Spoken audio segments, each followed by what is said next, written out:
As you may have heard, the Cyberwire's new subscription program, Cyberwire Pro, is designed for security professionals and all others who want to stay abreast of cybersecurity news. Cyberwire Pro is a premium service that will save you time and keep you informed. You may be saying to yourself, hey, that sounds great and something my entire organization can benefit from. We think so too. With a Cyberwire Pro Enterprise subscription, you can make that happen. You can help to keep your organization up to date with the latest news, analysis, and trends across the evolving cybersecurity landscape, save some money, and look like a hero at the same time. We've got great discounts for government, commercial teams, and academia too. To learn more, visit thecyberwire.com/pro and click on the Contact Us link in the Enterprise box.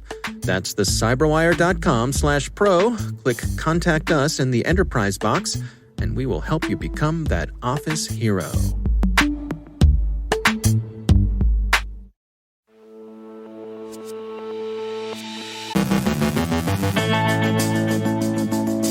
The U.S. Cyber Unified Coordination Group says the Solorigate APT is likely Russian in origin.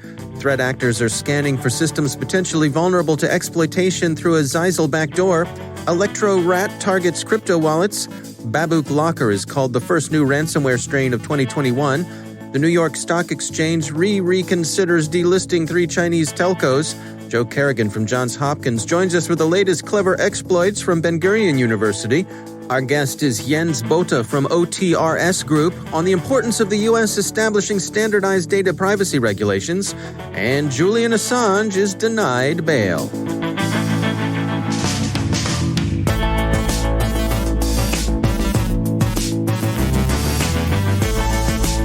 From the Cyberwire studios at Data Tribe, I'm Dave Bittner with your Cyberwire summary for Wednesday, January 6, 2021.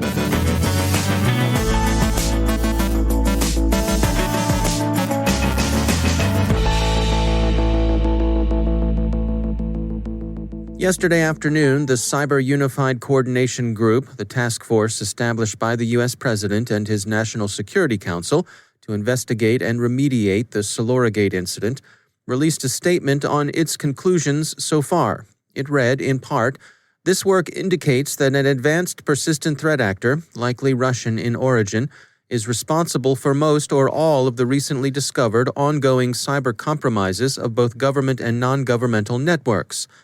At this time, we believe this was and continues to be an intelligence-gathering effort.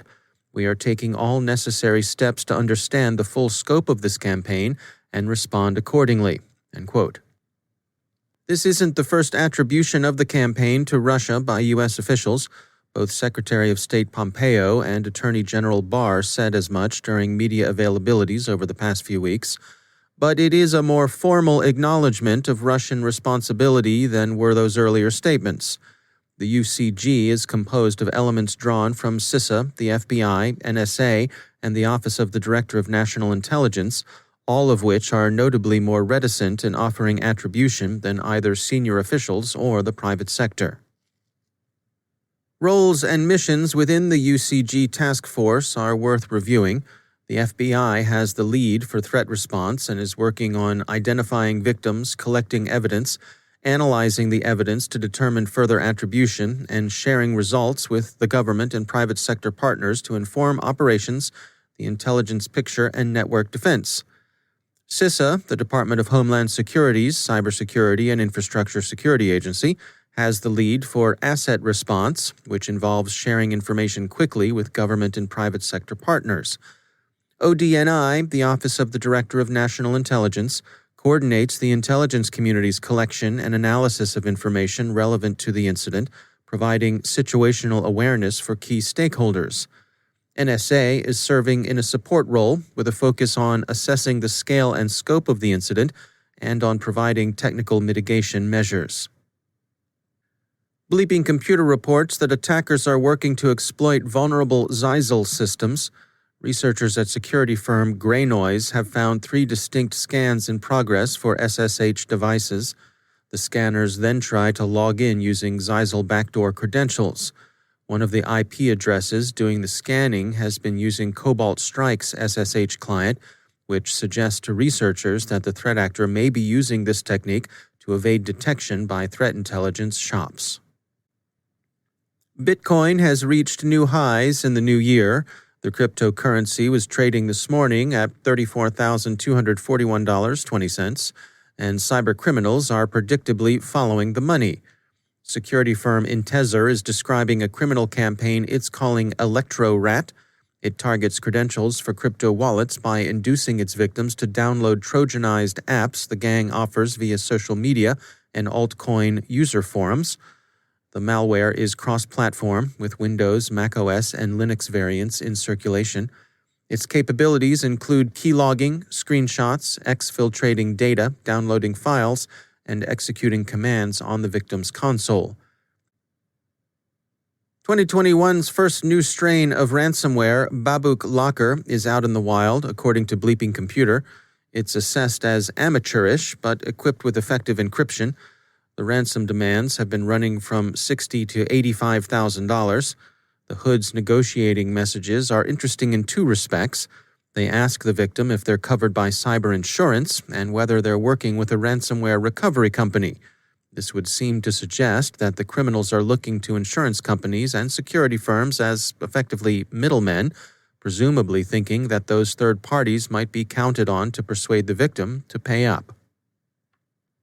Bloomberg says that after a call from U.S. Treasury Secretary Mnuchin, the New York Stock Exchange is reconsidering its reconsideration and is again thinking it may delist China Mobile, China Telecom, and China Unicom.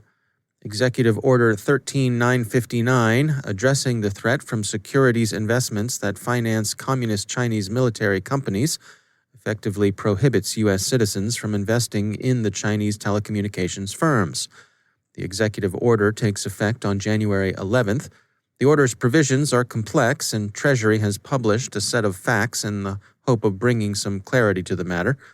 On the one hand, quote, any transaction in publicly traded securities or any securities that are a derivative of or are designed to provide investment exposure to such securities of any communist Chinese military company is prohibited, regardless of such securities' share of the underlying index fund, ETF, or derivative thereof. End quote. On the other hand, the executive order, quote, does not require U.S. persons, including U.S. funds and related market intermediaries and participants, to divest their holdings in publicly traded securities and securities that are derivative of or are designed to provide investment exposure to such securities of the communist Chinese military companies identified in the Annex to EO 13959 by January 11, 2021. End quote. So, apparently, no new investment, but no requirement to divest immediately either.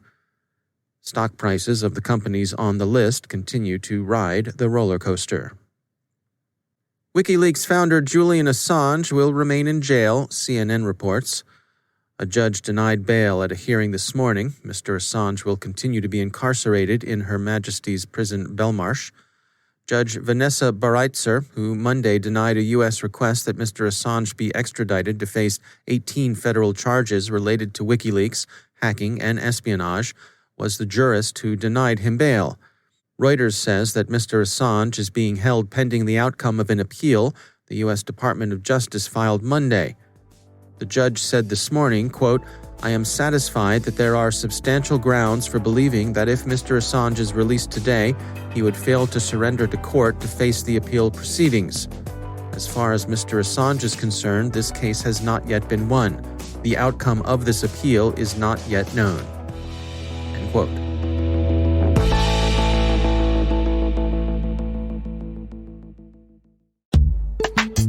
And now, a word from our sponsor, ExtraHop, securing modern business with cloud-native network detection and response. The massive shift to remote work has turned the reality of work on its head. With cloud and multi-cloud adoption, comprehensive visibility is more important than ever. But in order to protect your business, you need more than unified visibility. You need intelligence response workflows so teams can collaborate easily and act quickly. ExtraHop helps organizations like Wizards of the Coast detect threats up to 95% faster. As John Kreese, senior IT engineer, puts it, quote, ExtraHop is helping us accelerate cloud adoption by ensuring our workloads are secure. See how it works in the full product demo, free and no forms required, at extrahop.com/cyber. That's extrahop.com/cyber. And we thank ExtraHop for sponsoring our show.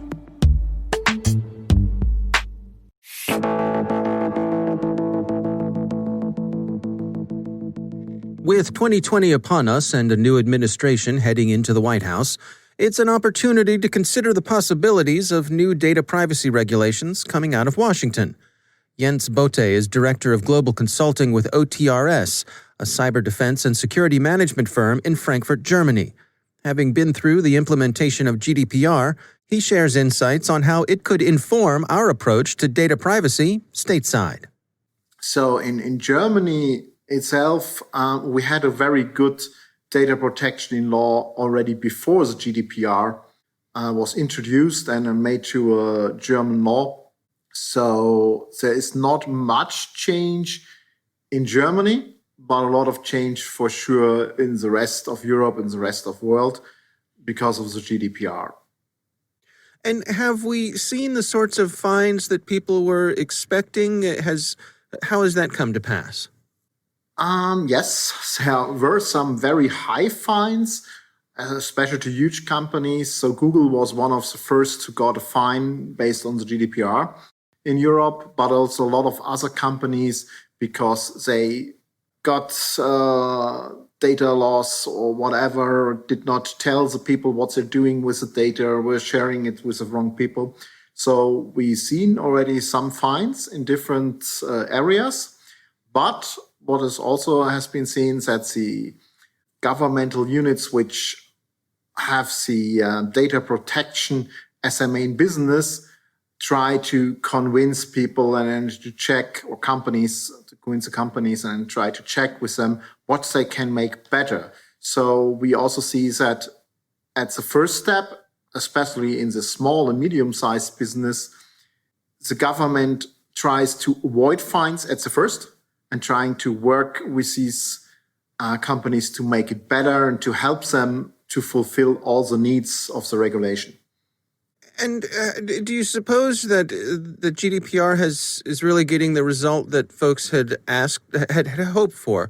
That the companies who are collecting data, has there been the meaningful change in their behavior that was the desired outcome here? Mostly yes. So we see that companies think about, do we really need to collect this data? What we need to tell the people? So you really saw a huge spread of web pages or on web pages of slide-ins and pop-ups to ask for consents or just to inform people that data is collected. Sometimes it seems a little bit too much. Actually, you have to give consent if cookies are used, but it brings a little bit more to attention of all the users which are not deeply trained in how the internet is working and so on, especially that data is collected every time they visit pages, look at things, and this data can be used for a lot of different things, and they really have to say yes or no and know what happens to their data. That's Jens Bothe from OTRS.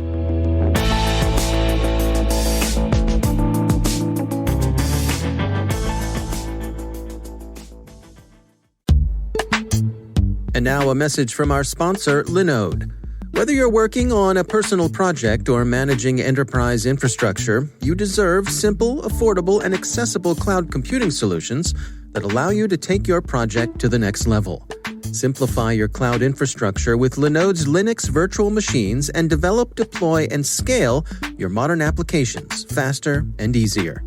Get started on Linode today with $100 in free credit for listeners of the Cyberwire Daily Podcast. You can find all the details at linode.com/cyberwire. Linode has 11 global data centers and provides 24/7, 365 human support with no tiers or handoffs regardless of your plan size. In addition to shared and dedicated compute instances, you can use your $100 credit on S3-compatible object storage, managed Kubernetes, and more. Visit linode.com/cyberwire and click on the Create Free Account button to get started. And we thank Linode for sponsoring our show.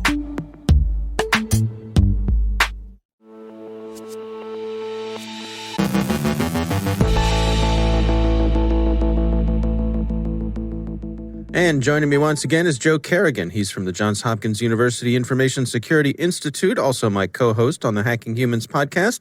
Hey, Joe, good to have you back. Hi, Dave.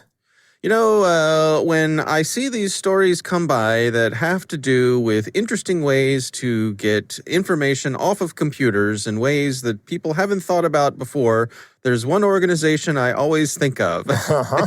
You know who that is, right, yes, Joe? Yes, I do. It's Ben Gurion University. Yes. And they're at it again. Yep. So this is an article from ZDNet. What's going on here, Joe? So this is the work of Mordecai Guri, and he has, I guess probably with some of his students here, they have come up with a way to exfiltrate data using RF, but a couple interesting things about this. First, they can actually emit the RF in the 2.4 gigahertz bandwidth, which is where Wi-Fi listens and talks. Mm-hmm. All right, so that means they can use other equipment or equipment that is already equipped, that already exists to intercept this signal. Right, there are already tons of cheap pieces of equipment you can buy that are tuned to listen in this frequency. Right. Let me give you some background on how this works. And this is how any of these RF side channels work. There's a wire somewhere that is the proper length. And if you put a signal on that wire and then take that signal off, if you oscillate a signal on that wire, you effectively create an RF signal, right? You're making radio. Exactly. This is exactly how the radio in your car works, because you're doing the same thing at the radio station. They're turning off and turning on a signal very quickly to modulate that signal so that your car can receive it. And these guys have found out that there's a wire somewhere that they can write ones and zeros to fast enough to actually emit, or with a certain rate. Really, it doesn't have to be fast enough, but they're doing it so that emits effectively a Wi-Fi signal that lets them move data from an air-gapped system. So this system doesn't have any network cards in it. It doesn't have a Wi-Fi card. It doesn't have an Ethernet card or anything.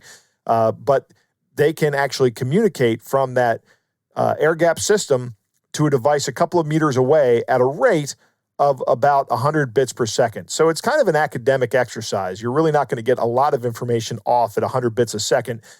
Maybe you can get some hashes off if the system is on a network that, let's say the system is connected to a network that's air-gapped and you want to impersonate somebody. You can probably use something to get hashes off if you can get malicious software onto that computer, which is another part of the challenge. Just be very patient. Right. And it wouldn't take long at 100 bits a second to get a hash off. It might take a couple minutes. But it's really interesting work. And these guys have found all kinds of ways, all kinds of side channels in the RF spectrum to get data off of these computers. Mm-hmm. And in this case, they're using the RAM. They're using the RAM in the system, somehow getting the RAM to resonate at the right frequency where they're generating. By doing writes by timing the writes to the memory at the right time. And a couple interesting things about this is it can be done by a process in user space. You don't need to have root access to the computer to do it. Anybody can do it. You can even do it from a VM within the computer. Wow. It's just, it's so clever, right? I mean, it is. It's just so clever. And time again, hats off to the folks over at Ben Gurion. I mean, this is one of their specialities, right? Is just coming up, the creativity here, that time and time again, they're coming up with these things. Right. I'm always fascinated by side channels. I think that they're really interesting. We have a professor, Lanier Watkins, at the Information Security Institute, who also does work with side channels, and I can listen to him talk about it all day. It's just something that is really interesting to me. I don't know why. It's one of those things that catches my fancy. Well, if you'll permit me a trip down memory lane, this reminds me of something from the early days of 8-bit computing and the old TRS-80 Model 1, which was Radio Shack's first home computer, one of the original important computers in 8-bit computer history. So back then, computers had no sound, right? Yes. The TRS-80 Model 1 had no sound. But someone had come up with a clever piece of software. It was called Dancing Demon. I remember Dancing Demon. And the Dancing Demon, you could put in different dance steps that you wanted the demon to do, and this little very low-resolution, blocky little demon with the curtain would raise, the demon would come out, and he'd do a little shuffle, a little soft shoe, and he'd tap dance. Well, the computer had no sound, but the programmers figured out that one of the things about the Model 1 is that it was leaking all kinds of RF energy. In fact, Radio Shack had to stop making the computer, and they made the Model 3 because the FCC came and said, listen, you guys got to stop making this. Right. You're violating Part 15 here. Right, this is out of hand. But what you could do is you would you'd take an AM radio, put it next to the computer, and the programmers had figured out that they could manipulate the RF coming out of the machine to make the sound of the little demon tap dancing with somehow they'd figured out how to time certain activities within the computer to make, practically a spark gap generator, on the AM radio to make the sound of the little demon dancing. And that's how you had sound back in the original 8-bit computer days. So, not that far off from what they're doing here, 40 years later, right? It's the exact same technology, except now they're able to control a wire on a it's not really a wire. It's like a trace on a circuit board to get it to emit something that you can exfiltrate digital information with. Yeah, just spun up their own little software-defined radio, right? That's right. Yep. Yeah. All right. Well, it's an interesting story for sure. And again, a hat tip to the folks at Ben Gurion. It's just, they blow me away with it. The cleverness here is amazing. Joe Carrigan, thanks for joining us. It's my pleasure, Dave.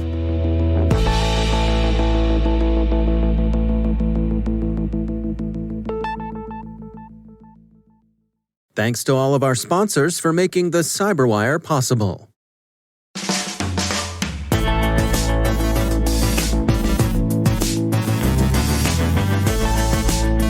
And that's the Cyberwire.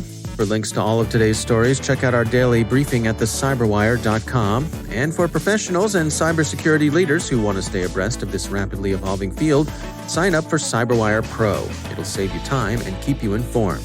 Avoid the Noid. Listen for us on your Alexa smart speaker, too. The Cyberwire podcast is proudly produced in Maryland out of the startup studios of Data Tribe, where they're co-building the next generation of cybersecurity teams and technologies. Our amazing Cyberwire team is Elliot Peltzman, Haru Prakash, Stefan Vaziri, Kelsey Bond, Tim Nodar, Joe Carrigan, Carol Terrio, Ben Yellen, Nick Filecki, Gina Johnson, Bennett Moe, Chris Russell, John Petrick, Jennifer Iben, Rick Howard, Peter Kilpie, and I'm Dave Bittner. Thanks for listening. We'll see you back here tomorrow.